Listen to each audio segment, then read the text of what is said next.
नमस्कार दोस्तों, आपका स्वागत है माई साइंस जीके की केमिस्ट्री की क्लास में, जिसमें हम डिस्कस कर रहे हैं ट्वेल्थ क्लास केमिस्ट्री का फर्स्ट लेसन, जिसका नाम है सॉलिड स्टेट। और ब्लूप्रिंट के हिसाब से इस लेसन में से 4 मार्क्स के ऑब्जेक्टिव टाइप क्वेश्चन आते हैं। बट बेसिकली कभी कभी ये भी देखा गया है कि इसमें 4 मार्क्स के ऑब्जेक्टिव ना आते हुए 2 2 मार्क्स के 2 मार्क्स का क्वेश्चन और 1 मार्क का ऑब्जेक्टिव आ जाता है। तो आज की क्लास में हम डिस्कस करने वाले हैं मैग्नेटिक प्रॉपर्टीज़ ऑफ सॉलिड, जिसमें से इंपॉर्टेंट क्वेश्चंस आपके बन सकते हैं paramagnetic substances, diamagnetic substances, ferromagnetic substances, anti ferromagnetic substances और फेरीमैग्नेटिक सब्सटेंसेस। तो इसमें हम इस चीज़ को डिस्कस करेंगे, चारों की डेफिनेशन, सॉरी पांचों की डेफिनेशन को हम डिस्कस करेंगे इस टॉपिक में। तो सबसे पहले स्टार्ट करते हैं पैरामैग्नेटिक से। तो सबसे पहले हम देखते हैं इसकी केमिस्ट्री की डेफिनेशन क्या बोलती है। The substance which are attracted in external magnetic field known as paramagnetic substances. देखो दोस्तों, इतनी डेफिनेशन में हमारा काम हो जाता है। वो सब्सटेंस जो एक्सटर्नल मैग्नेटिक फील्ड, यानी कि जब कोई मैग्नेट है जिसमें 2 पोल होते हैं, आपको मालूम है, एक नॉर्थ होता है और एक साउथ होता है, और इसके बाहर कुछ ऐसा इस तरीके से आपने देखा होगा कि मैग्नेटिक फील्ड होती है। तो वो सब्सटेंस जो इस मैग्नेटिक फील्ड में अट्रैक्टेड हो जाते हैं, बाहर की एक्सटर्नल मैग्नेटिक फील्ड में, तो उसको हम बोलते हैं पैरामैग्नेटिक सब्सटेंसेस। आगे ये लिखा हुआ है, in such type of substances atoms और molecules have some unpaired electron. ये बता रहे हैं कि एटम के अंदर और मॉलिक्यूल्स के अंदर, ये एटम हो गया या मॉलिक्यूल हो गया, इसके अंदर कुछ अनपेयर्ड होते हैं। अनपेयर्ड मतलब ऐसा होता है कि एक ये एरो है और एक ये एरो का निशान है, ये पेयर्ड है। ये मान लीजिए कि नॉर्थ को दर्शाता है और ये साउथ को दर्शाता है। अगर मान लो कि 2 एरो ऐसे बने हुए हैं तो इसको हम अनपेयर्ड बोलेंगे, क्योंकि दोनों एक जैसे पोल को दर्शाते हैं। तो बेसिकली ये बोल रहे हैं कि इसमें कुछ अनपेयर्ड इलेक्ट्रॉन्स भी होते हैं। इन magnetic field the alignment of magnetic movement develops. Unpaired electron होने के कारण मैग्नेटिक मूवमेंट डेवलप होता है, बढ़ जाता है। मैग्नेटिक प्रॉपर्टी डस सब्सटेंसेस, और उसी के कारण उस सब्सटेंस में कोई भी मटेरियल है उसमें मैग्नेटिक प्रॉपर्टी आ जाती है। Acquire temporary magnetism in the magnetic field, और इसी के कारण मैग्नेटिक फील्ड, यानी कि जिस जगह पर सब्सटेंस अटैच्ड है, सॉरी, उसमें मैग्नेटिक फील्ड आ जाती है। For example copper, oxygen, nitrogen oxide. अगर आप कॉपर को मैग्नेट से, परमानेंट मैग्नेट से अगर चिपका कर रखेंगे आधे घंटे तक, और कुछ देर बाद कॉपर को आप टच करेंगे, किसी अदर सब्सटेंस से या आयरन को टच करेंगे, तो आप ये पाएंगे कि उससे कोई चीज़ अट्रैक्टेड हो रही है। तो ये थी पैरामैग्नेटिक सब्सटेंस की डेफिनेशन। नेक्स्ट है हमारी डायमैग्नेटिक की। डायमैग्नेटिक की डेफिनेशन भी हम देख लेते हैं। सबसे पहले इसकी डेफिनेशन डिस्कस करते हैं कि the substance which are repelled in magnetic field.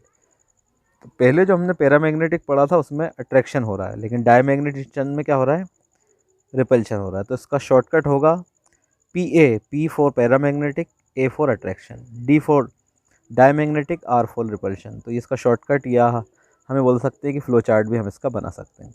Next इसकी डेफिनेशन जो है वो ये है डायमैग्नेटिक की। The substance which are repelled in magnetic field are known as diamagnetic substance. वो सब्सटेंस जो मैग्नेटिक फील्ड में रिपेल हो जाते हैं उसको डायमैग्नेटिक सब्सटेंस बोलते हैं। द एटम और मॉलिक्यूल ऑफ दिस सब्सटेंस है पेयर्ड इलेक्ट्रॉन, सॉरी पेयर्ड नहीं है, वो पेयर्ड है, पेयर्ड इलेक्ट्रॉन, वो इलेक्ट्रॉन पेयर होते हैं। Only for example zinc, TiO2, titanium oxide, NaCl, sodium chloride. तो ये उसके एग्जांपल्स हैं, इसमें पेयर्ड इलेक्ट्रॉन होते हैं। पेयर्ड इलेक्ट्रॉन बोले तो ये 2 एरो दिख रहे हैं आपको, एक जैसे ये साउथ साउथ पोल को दर्शाते हैं। ये 2 एरो इस तरीके से बन गए, ये नॉर्थ नॉर्थ पोल को दर्शाते हैं। तो इसमें पेयर्ड इलेक्ट्रॉन होते हैं, इसके कारण कोई भी सब्सटेंस डाईमैग्नेटिक बनता है। थर्ड डेफिनेशन है हमारी फेरोमैग्नेटिक। फेरोमैग्नेटिक की पहले डेफिनेशन डिस्कस करते हैं। The substance which are attracted most easily in magnetic field. कोई भी मैग्नेटिक फील्ड जो होती है उसमें अगर कोई ईजिली कोई सब्सटेंस अट्रैक्टेड हो जाता है, यानी कि हम बात कर रहे हैं पैरामैग्नेटिक टाइप, ईजिली अट्रैक्ट हो जाता है, तो उसको फेरोमैग्नेटिक सब्सटेंस बोलते हैं। This compound acquire paramagnetic, sorry permanent alignment of magnet. आप ये बोल सकते हो कि इसमें मैग्नेटिज्म जो रहता है वो परमानेंट होता है। नीचे की डेफिनेशन में लिखा है movement in magnetic field. For example iron, copper, निकल और क्रोमियम ऑक्साइड इसके एग्जांपल हैं। यानी कोई भी सब्सटेंस जो ईजिली मैग्नेटिक फील्ड में अट्रैक्ट हो जाता है उसको फेरोमैग्नेटिक सब्सटेंस कहा जाता है। और इसका हम डायग्राम देखेंगे कि डायग्राम कुछ इस टाइप का इसका बनेगा फेरोमैग्नेटिक सब्सटेंसेस का, कि इसमें जो है एक ही तरीके का चार्ज होता है। फॉर एग्जांपल ये एरो लगातार बने हुए हैं, अगर ये नॉर्थ नॉर्थ पोल को दर्शा रहे हैं तो ठीक है, ईजिली ये साउथ से अट्रैक्टेड हो जाएंगे। और अगर मान लो एरो का निशान नीचे की तरफ है तो हम ये मान लेते हैं कि ये साउथ को दर्शा रहे हैं, तो ये नॉर्थ से ईजिली अट्रैक्टेड हो जाएंगे, यानी कि ये ईजिली अट्रैक्टेड हो जाते हैं किसी एक पोल से। अगला जो हमारा टॉपिक है वो है एंटी फेरोमैग्नेटिक सब्सटेंस। पहले इसकी डेफिनेशन डिस्कस करते हैं। Those permanent substance whose resultant magnetic moment due to alignment of magnetic movement in magnetic field is zero. हम ये कह सकते हैं कि इसमें जो है इलेक्ट्रॉन या फिर एटम्स और मॉलिक्यूल्स नॉर्थ और साउथ पोल जो है वो इक्वल ही बना रहता है, यानी कि ये नॉर्थ हो गया और ये साउथ हो गया। जब इसमें बैलेंस बना रहता है, यानी कि आप ये बोल सकते हो कि एरो का निशान जो है इसमें इक्वल इक्वल होता है। जैसे एक एरो ये है और एक एरो ये है, तो उस कंडीशन में क्या होता है कि बैलेंस इसमें हो जाता है और उसके कारण ये सब्सटेंस जो है इसमें कोई भी अट्रैक्शन नहीं होता, इसलिए इसको ज़ीरो बोलते हैं। जैसे कि मैग्नीशियम ऑक्साइड इसका एग्जाम्पल हो गया। नेक्स्ट हम बात करते हैं फेरीमैग्नेटिक सब्सटेंसेस की। फेरीमैग्नेटिक सब्सटेंसेस क्या होते हैं, इसकी डेफिनेशन पहले डिस्कस कर लेते हैं। Paramagnetic substance in which resultant magnetic movement, वही जो पैरामैग्नेटिक हमने शुरू में बात की थी, जो मैग्नेटिक फील्ड में अट्रैक्ट होता है उसकी बात की थी हमने। तो resultant magnetic movement due to alignment of magnetic movement in magnetic field is less than that of ferromagnetic substance. यानी आप ये बोल सकते हो कि फेरोमैग्नेटिक जो रिपल्शन करता है और पैरामैग्नेटिक जिसमें रिपल्शन नहीं होता है, उसके कंपैरिजन इसमें जो मॉलिक्यूल हैं वो क्या होते हैं, थोड़े से मिस अरेंज होते हैं। यानी कि मान के चलो आपकी नॉर्थ और साउथ पोल के बीच में थोड़ा सा एरर आ जाता है। Are known as ferromagnetic substances. In such substance magnetic movement alignment is parallel way is more than in opposite side. यानी कि इसका कुछ तो इक्वल होता है, बाकी अपोजिट होता है। डायग्राम से हम समझते हैं। डायग्राम कुछ इसका ऐसा बनेगा दोस्तों कि ये दो मान लो साउथ पोल को दर्शा रहा है, उसके बीच में एक एरो आ जाएगा, यानी कि दो तो एक जैसे होंगे और थर्ड वाला अपोजिट हो जाएगा।